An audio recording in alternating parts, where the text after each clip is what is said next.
Nakiisa naman ang mga ahensya ng pamahalaan kabilang na ang inyong pambansang telebisyon sa isinagawang National Simultaneous Earthquake Drill.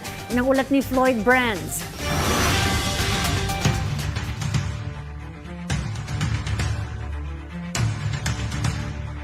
Ginanap ngayong araw ang 2026 First Quarter Nationwide Simultaneous Earthquake Drill. Tampok ang ceremonial pressing of the button sa ganap na alas 3:30 ng hapon. Bilang hudyat ng pagsisimula ng malawakang pagsasanay, sa ilalim ng temang Duck, Cover and Hold, gawin dapat pero hindi sapat, hinihikayat ng Office of Civil Defense at National Disaster Risk Reduction and Management Council o NDRRMC ang publiko na lampasan ng simpleng posisyon sa drill at magtuon sa pangmatagalang plano ng paglilikas at paghahanda ng komunidad.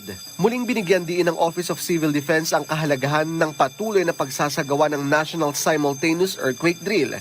Napakahalaga ng earthquake drill dahil nagsisilbi itong pagsasanay sa oras ng totoong lindol. Paliwanag ni OCD spokesperson Junie Castillo na kinakailangan na magkaroon ng muscle memory, makasanayan o alam na ang gagawin sakaling magkaroon ng malakas na lindol. Aniya, ito ang nakikitang makakatulong ng malaki para makaligtas mula sa lindol dahil hindi dapat ito ipinagsasawalang bahala. Nakiisa rin ang inyong pambansang telebisyon, ang People's Television Network, kasama ang iba pang karatig na ahensya ng gobyerno. Tampok sa coverage ang live reporting, behind-the-scenes footage at mga panayam sa mga kalahok para ipakita ang kahalagahan ng disiplina at kahandahan ng sakuna.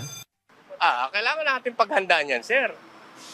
Sa lahat ng establishment, lahat ng kumpanya, may ganyan talagang pinatutupad. Para maski pa paano, pag dumating na yung ganyan ng hindi na tayo mataranta, magpanik. At least alam na natin gagawin natin. Sa akin naman po, sir, sa aking kanuan, tama po yung sinasabi ng isa namin kasama. Parang naman kahit pa paano, pag dumating man siya, nakahanda na po tayo. Alam na po natin ang gagawin. Nakilahok ang mga paaralan, opisina, at komunidad.